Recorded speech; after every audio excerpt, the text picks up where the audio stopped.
俺の財宝か? 欲しけりゃくれてやる. This man is worth 5,564,800,000 berries. How much is that, you ask? Well, given that one berry is pretty much the exact same as 1 yen, and 100 yen are about $1 that would make Gol D Roger's head worth about $55.6 million. In other words, catching Roger would have bought you this nice little yacht, about 1,500 bitcoins, or 55 million pieces of okay tasting gum. Something, by the way, that sounds a lot like a Mr. Beast video. This is a professional bounty hunter! Now, unsurprisingly, it is by far the highest bounty we've seen in the story so far. And with the notable exceptions of Luffy and his father Dragon, there doesn't seem to be anyone out there right now who will ever be able to match it. As the first Pirate King and the only known captain to ever reach the end of the Grand Line, it is to be expected that Roger would have a high bounty. 俺を捕まえたいのならガープや戦国でも連れてこい。お前らじゃ何も面白くねえ。 But being a great adventurer and notorious pirate alone doesn't explain a bounty that in the One Piece world would basically make you royalty. The reason Gold Roger was so infamous and dangerous to the world government then lies within his character that tells us a lot about where Luffy's heading in the story as well. It's a story about freedom, about power, about camaraderie, about politics, history, and the most infamous treasure in the world, the One Piece itself. This is the story of the Pirate King himself, the story of Gol D Roger.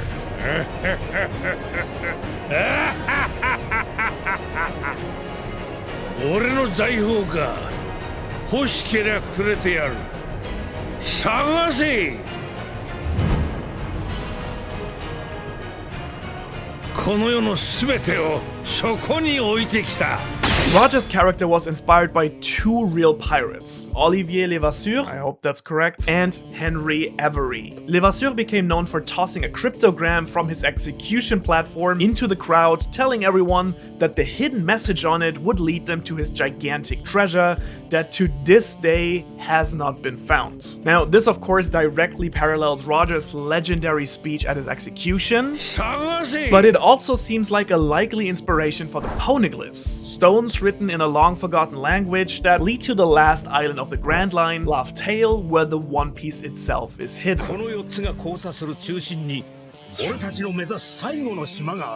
The other pirate, Avery, on the other hand, became famous for being the richest pirate in the world, earning him the epithet King of the Pirates. And yet, despite having the highest bounty in history of around $700 in today's currency placed on his head, he vanished with the legendary treasure that he accumulated of his life in the Caribbean, which at that time used to be known as the New World. Coincidence? I think not!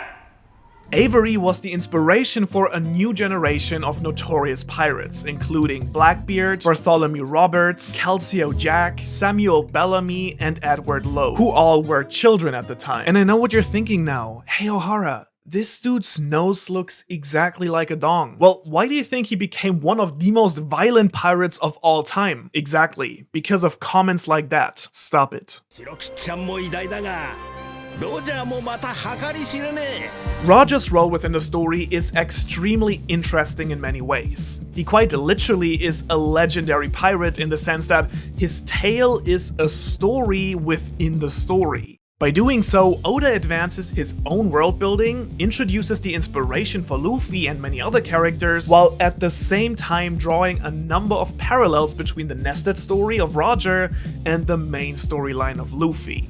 Roger's character, right from the start, explains why so many people in this world are pirates, next to the injustice of the world government, of course. Interestingly enough, however, the more we learn about him and the people around him, unlike in many other stories where the real deal can't live up to the legend, in Roger's case, he kind of becomes even more impressive a person the more we learn about him. One of the strongest and most free-spirited characters in the story, not bound by anything or anyone. And of course, the more we learn about him, the more we see the parallels between him and Luffy.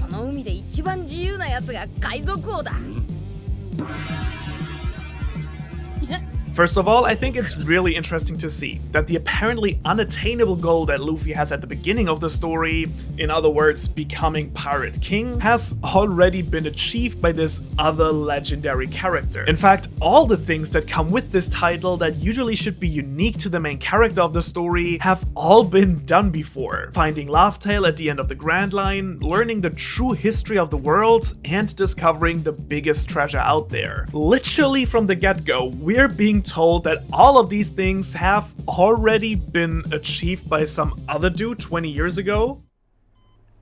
Why? Kind of unexciting for Luffy to then just repeat what Roger has already done. However, when you really think about it, what this pretty much guarantees for us is that Luffy will in some shape or form overcome Roger and his legacy. In other words, he will do what even the first Pirate King himself could not do, which most likely is change the unjust world order.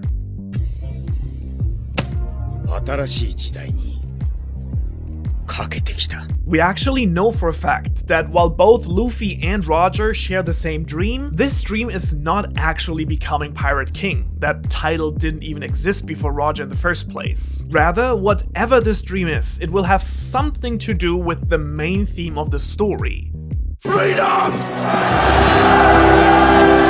And while Roger managed to live a life of freedom with his crew, Luffy will be the one to bring it to everyone in whatever shape or form that will be. And that's why the parallels between them are so important. The same hat inherited from Roger, the same Will of D both carry in their name, the voices of all things, their inclusive and quirky crews, and even parts of their personality seem to match, as Luffy and Roger share a number of lines throughout the story as well.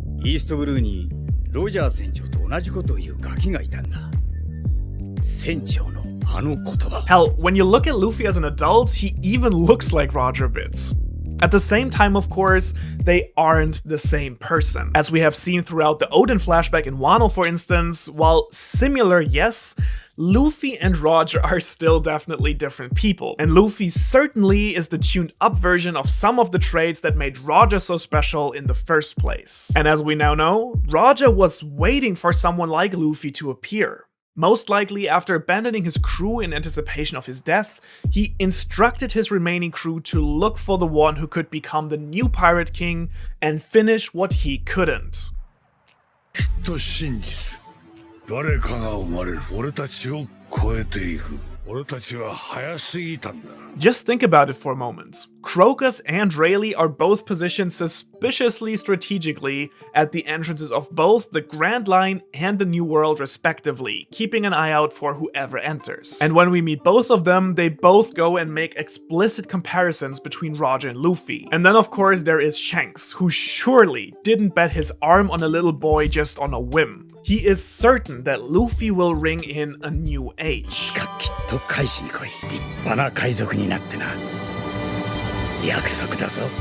So it's extremely likely, I think, that Roger entrusted him with his hat to find his successor and entrust that hat to him in return.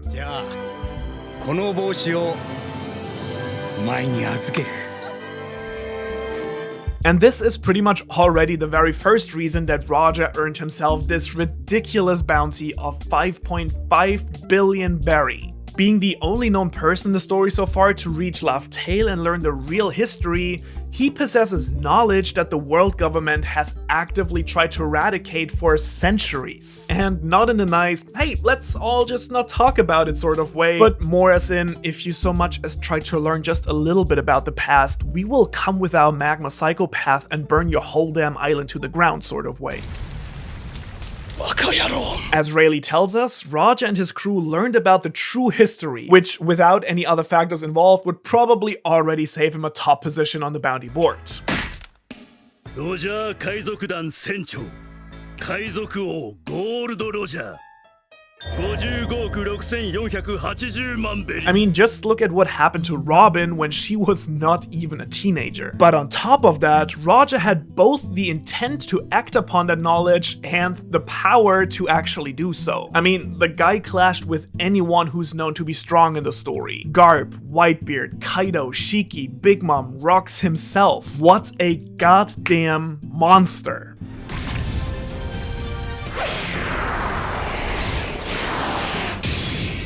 There are usually 3 ways to raise your bounty in the One Piece world. Be extremely strong, be extremely influential, or actively try to work against the established world order. Well, as you know, Roger did all 3 of these things quite successfully, I would say. And so it's no real surprise that the most legendary character in One Piece ended up with the most legendary bounty.